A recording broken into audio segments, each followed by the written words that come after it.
My husband and I recently took a luxury trip to Australia and Japan on points. The sticker price would have been tens of thousands of dollars if we paid for this out of pocket, and it wasn't even the trip that we had planned when we were flying into Australia. So in today's tutorials, I'm going to break down how much each piece of the trip cost and how you can recreate a similar trip using points and miles. Okay, let's jump right in with how we booked our business class flights to Australia. For the first leg of our trip, we were able to fly from Las Vegas through Los Angeles, into Sydney, into Melbourne, all on one ticket, so that was glorious because we didn't have to tack on any separate positioning flights on the way there. Even better, we were able to book the entire thing for 80,000 points per person one way for that entire itinerary using American Airlines points. So here's how you can find that same deal. I would start by going to seats.aero and then click Explore and then go to American Airlines.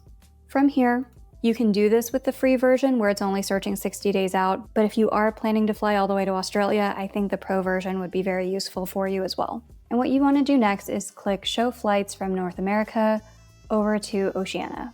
Now, with seats.aero, you won't be able to find the entire route from Las Vegas all the way to Melbourne with this. This is just going to search for the major over-the-ocean pieces. So what I would do is click on Departs and then search for just the Los Angeles over to Sydney piece.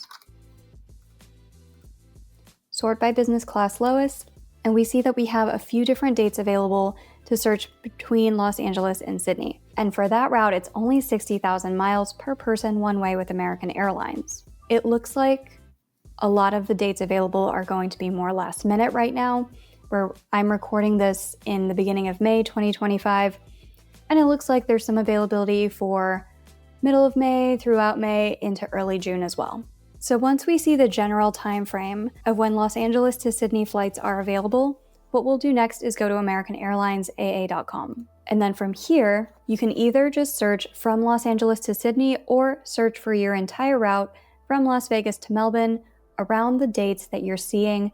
Seats.aero says there is availability from Los Angeles over to Sydney. So let's try somewhere in mid-June. I'm going to search from Las Vegas over to Melbourne on June 11 for one person for now. I'm going to click on Redeem Miles, then click Search. And on this particular date, even though there is something from Los Angeles over to Sydney, it doesn't look like it's available all the way from Las Vegas to Melbourne. But what we can do instead is click on the calendar button and then click here where it says show all classes and instead filter down to just business and first class. So now we can see some different dates in June where you can fly from Las Vegas all the way to Melbourne in business or first class for only 80,000 points. So it's not available on the 11th, but it is available on the 8th. So if you have flexibility like this to fly on the date where you have the best deal, you can save so many points that way. So here we'll sort by business class lowest, and we see there are a few different times and combinations where there's only one seat left. This one goes from Las Vegas to Los Angeles to Sydney to Melbourne. There's only one seat left here, and these are operated by Qantas on some of the flights. So the Sydney to Melbourne one will be Qantas. A lot of the other ones will be operated by American Airlines flagship. A lot of these do only have one seat available on the flight, but this one from Las Vegas to LAX to Sydney to Melbourne is very similar to the itinerary that we took, and there are 2 seats left, and each ticket would be 80,000 points plus $41 in taxes and fees. So that's how you can fly all the way to Australia, including positioning flights on either end, all booked on the same itinerary in business class for 80,000 points per person one way. If you are just getting started with points and miles, check out geobreezetravel.com/free course.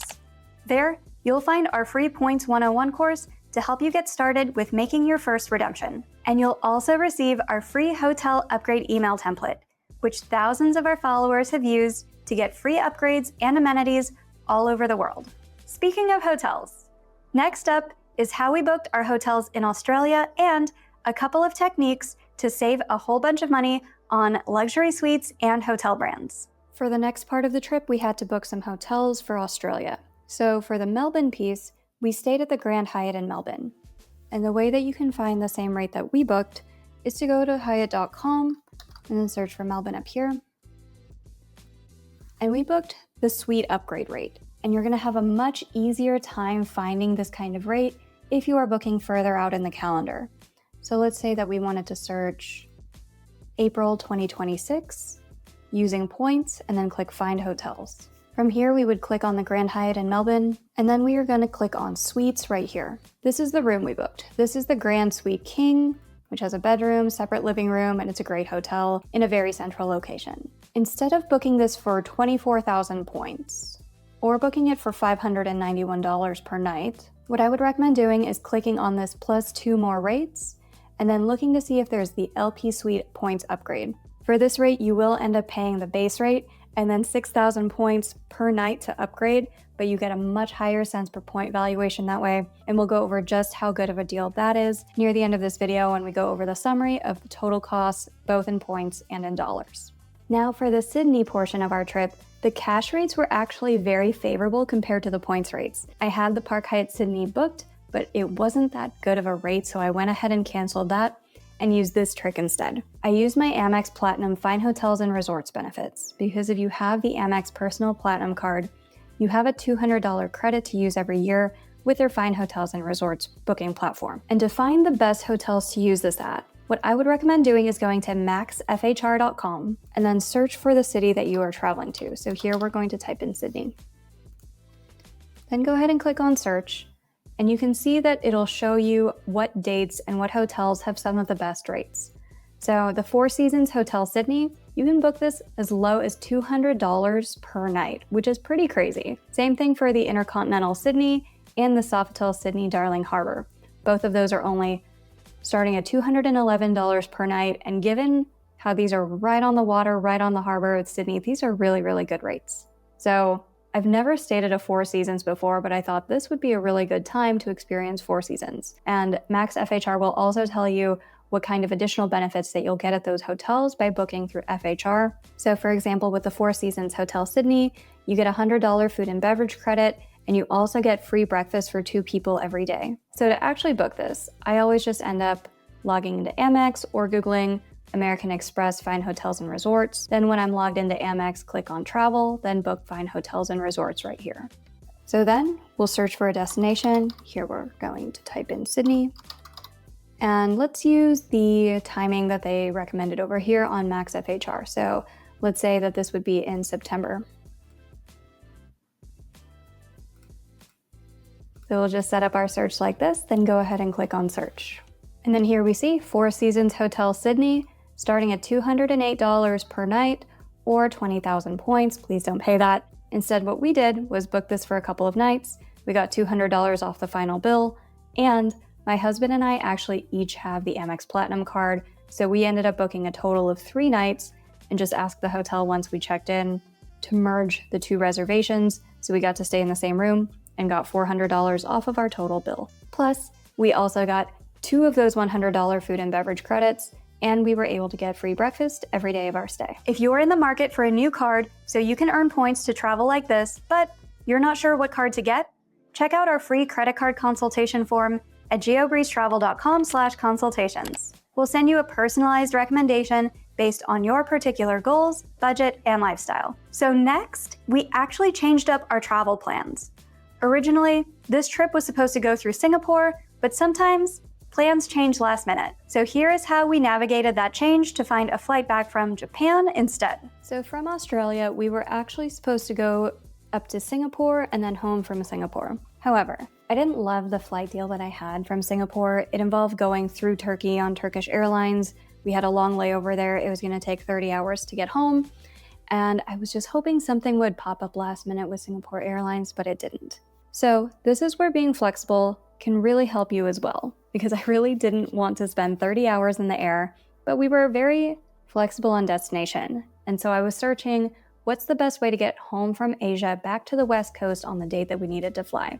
And what we ended up finding was there weren't any good deals from Singapore back home on the day we needed to fly, but there was something from Japan. And so we just needed to check, was there a way to get from Australia up to Japan and then Japan back home? And it said yes. So we went ahead and booked that. Here's how we did it. The flight that I booked on Japan Airlines was booked through Alaska Airlines. And if you want to book that same flight, I would go to seats.aero, then click on Explore, then Alaska. And then from here, I would show flights from Asia over to North America. Alaska Airlines also has a lot of different airline partners, so if you'd like, you can filter down the airline partners to just Japan Airlines. Then sort by business class lowest, and then our flight was actually a direct one from Narita to San Diego. So if you want to fly that route, you can search for San Diego specifically on the arrivals filter, and on the departure filter, let's search for NRT, which is Narita in Tokyo. And here it says that there are a few dates, but not a ton, with this deal. If I want to fly in business class, there are flights for the 75,000 points price that we paid on May 19, and then also on May 7, 8, and 9. So that was the deal we ended up booking. Let's make sure before transferring any miles that you see the same thing on Alaska Airlines first. So what you'll do is go to alaskaair.com, click on One Way, Use Miles from Tokyo to San Diego, and then let's search on May 19, since seats.aero says that there should be availability there. I'm going to search for 2 adults as well, then we're going to click on Find Flights. And then here it says there are some flights available. They're 95,000 miles, and they do go through Seattle. There's a 7.5 or 8.5 hour stop, so I don't really love that. Let's see if that 75,000 point price direct flight is available. It looks like it is not, so just a reminder, seats.aero is not always perfect, and you do always want to double check with the actual airline before moving any points over. So the 19th doesn't work. Let's see if they have it on the 9th instead. So over here, we're going to scroll over to Friday, May 9. And here we do see the direct flight that I was looking for from Narita over to San Diego. It's 75,000 miles. It's a direct flight plus $60 in taxes and fees. So what we did here, my husband had some points already with Alaska Airlines. Then we supplemented it with Amex points, which he moved over to Hawaiian, then over to Alaska, then booked 2 tickets using this particular deal. Again, there's not a ton of those available. We did get pretty lucky with finding it as more of a last minute flight, but if this is something that you would like to do, or if you are flying from San Diego over to Japan or back and you need some last minute deals, this could be a good one to look for. Are you enjoying these types of tutorial videos? If yes, please let me know. Click that like button, leave a comment, and subscribe to the channel for even more points and miles tips every week. Up next, we needed to find a flight to get us from Sydney up to Tokyo, and also to figure out where we were going to stay while in Japan. So here is how we used points and miles to book those pieces. So once I had booked those flights back from Japan over the ocean, we still needed to figure out how to get from Australia up to Japan. And so what I did here was a very similar search on seats.aero, where I was searching from Australia up to Japan, just like this. And then I would search for the date that we needed to travel, and then click search. Now, here's another thing about seats.aero. It cannot conjure availability on the exact date that you need to travel. We got a little bit lucky, and then we also were very flexible on where we were looking to travel within a specific time frame. So right now, for this random date at the end of May that I just entered, it looks like there are some flights from Sydney up to Narita, bookable via Qantas in business class for about 70,000 points, which isn't too bad. What we ended up doing, which isn't currently available for that random date range that I typed in, was we used Air Canada miles, because to fly up from Australia to Japan, it's only 45,000 points per person one way in business class. So if we search for the full year here, and we show flights from Oceania up to Asia, and then we filter the arrival airports on just Haneda and Narita, which are the 2 Tokyo airports.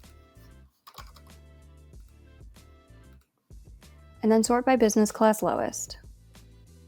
What we'll see is there are a lot of these different flights for 45,000 points from Australia up to Tokyo. And then if we scroll down a little bit, it looks like there is a flight available from Sydney up to Haneda. The one we flew was on ANA, which would have the IATA code NH. Here we see the code NQ, which I'm not actually familiar with. So I just Googled it, and this turns out to be Air Japan, which is different than Japan Air, but it's a subsidiary of ANA. And that looks like the option that you would be flying on both May 14 and May 15. So this particular flight from Sydney up to Haneda, looks like those are the only 2 options for dates that have availability. So again, this is a pretty good option if you are doing more of a last minute booking, rather than flying further out, because everything else is a connecting flight starting at 60,000 points or sometimes going up to 90,000 points. So let's see if this is available on Air Canada. So what we want to do is go to aircanada.com and then search for one of these dates. From Sydney over to Haneda on either May 14 or May 15. We're going to search one way, booking with Aeroplan miles, from Sydney up to Haneda on May 14 or 15, and then click search. And here we do see that business class availability. There's 2 seats left at 45,000 miles plus 130 Canadian dollars, and it is direct from Sydney to Tokyo, operated by Air Japan. Again, not a lot of availability for this particular route, but if you get lucky and you're searching last minute, you might be able to find something like this that pops up. And then of course, once we had our flights to Japan and back from Japan, we also needed somewhere to stay. Since we were staying in Tokyo for 5 nights, and also because all of the Hyatt hotels were sold out on points because we were there during Golden Week, this was a great time to use up some Marriott points, because if you stay 5 nights at a Marriott hotel, you get the 5th night free. So to do this, just go to Marriott.com, search for Tokyo, Japan, and then the 5 nights that you will be staying there, and then click on Find Hotels using points/awards. And so you'll get this little notification saying you're getting a 5th night free for every 4 that you book on points. And I always like to change up my filters so that they are showing in USD instead of the local currency. Now, if there's no points price available, that means it's not bookable on points. So you're looking for something like this where it shows the Westin Tokyo for 350,000 points or $463 per night. But the one that we ended up staying in was the Tokyo Marriott Hotel, where it was 271,000 points for all 5 nights or $483 per night. So that's not a terrible deal, especially with Marriott, where most times it's difficult to get more than 1 cent per point, but we will go over all of that math for how to calculate the value of each of those redemptions coming right up.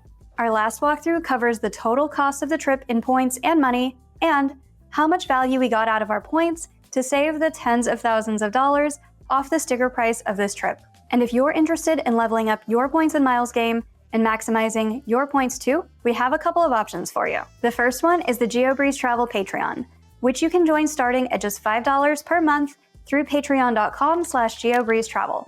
Each month, we prepare personalized, step-by-step tutorials for the routes that our members request. We also provide open forum group coaching. You can ask us any questions that you have about points, miles, and credit cards in general. And if you're looking to get even more free travel with points and you're a business owner or high cash flow professional who spends more than $100,000 per year on your expenses, check out our one-on-one client service. We typically save our clients more than $30,000 in travel in the first 6 to 12 months of working with our team. If that sounds like something that you would be interested in, book a free intro chat with us at geobreezetravel.com/intro call to learn more. Okay, so let's walk through the total cost of the trip. So now let's put all of this together and go over the total price paid both with points and also with cash. So for our first segment, from Las Vegas through Los Angeles, through Sydney, through Melbourne, all with business class on American Airlines flagship, and then with Qantas business class at the very end, we booked this for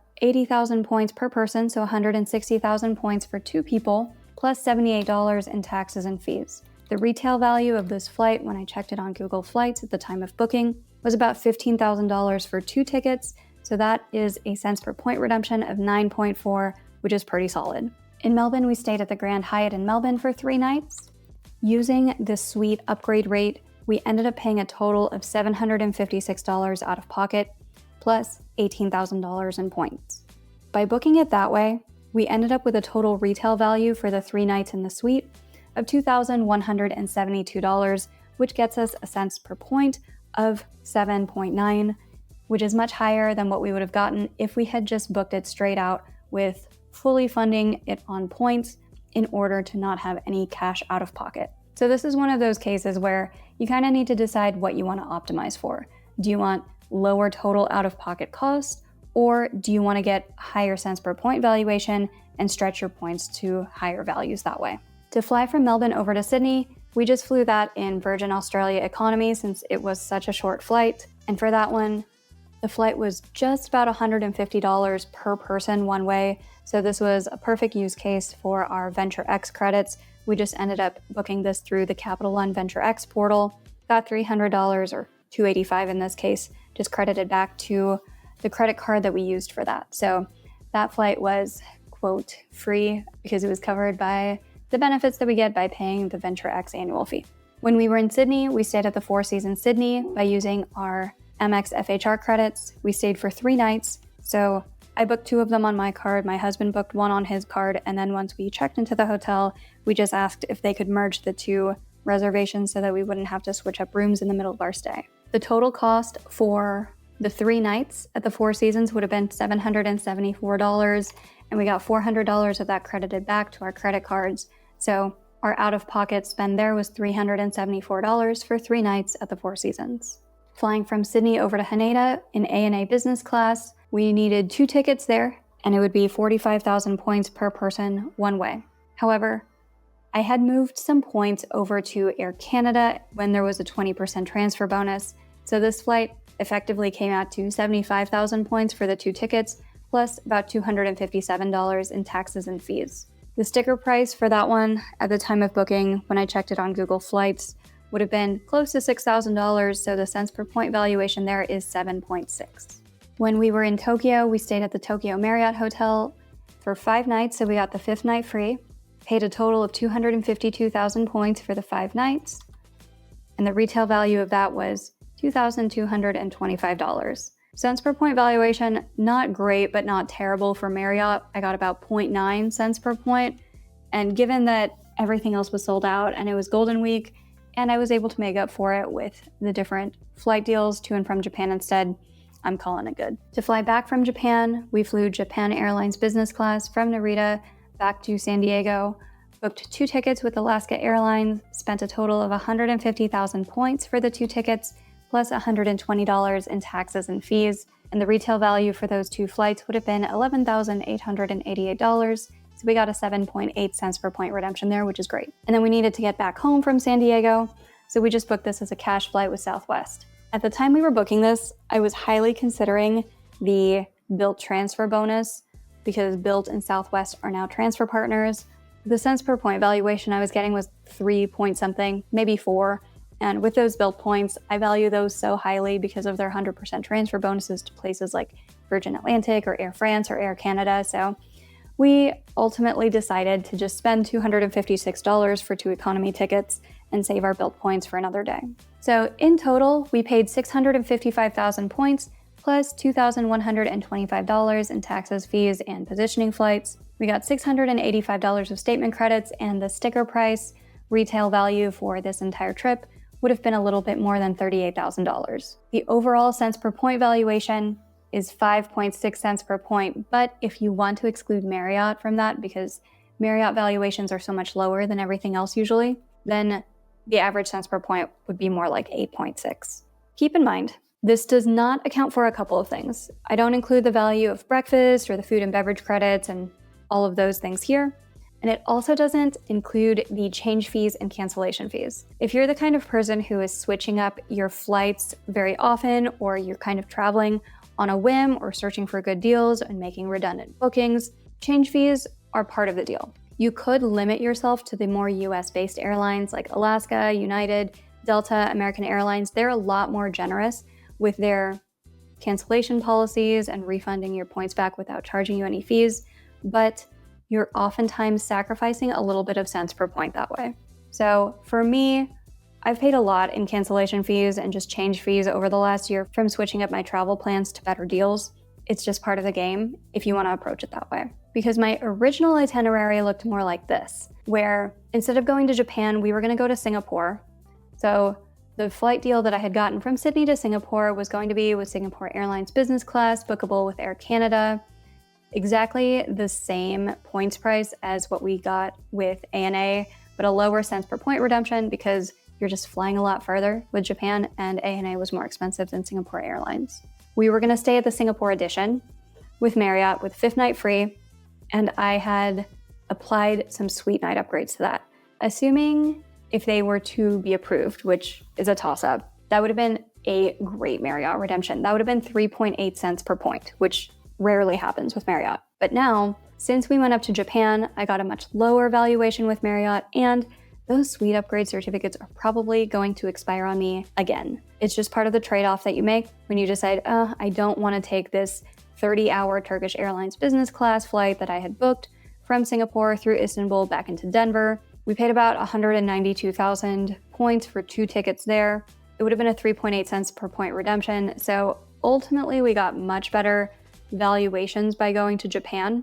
And then we had booked our positioning flight from Denver back to Las Vegas using our Amex Platinum credit with United Travel Bank. So that was about $212 for both of us, but we just redeposited that and we'll use it for a future flight. So overall, the metrics are very similar, where we would spend 600,000 some points, 2,000 some dollars, and get a 5.5 or 5.6 cents per point redemption. But in the original itinerary, we had gotten a much better hotel deal and slightly worse flight deals, whereas with the itinerary that we ultimately booked, we got better flight redemptions and then a worse hotel deal. So let me know in the comments which one you would prefer to do. Do you tend to focus more on flights or hotels? Are you optimizing more for convenient route or cents per point? Let us know in the comments. I hope you found those tutorials useful. Also, let me know what other types of tutorials you would like to see. Suggestions for future topics are always welcome, so let me know in the comments. And in the meantime, if you enjoyed these tutorials, I think you'll enjoy this video next.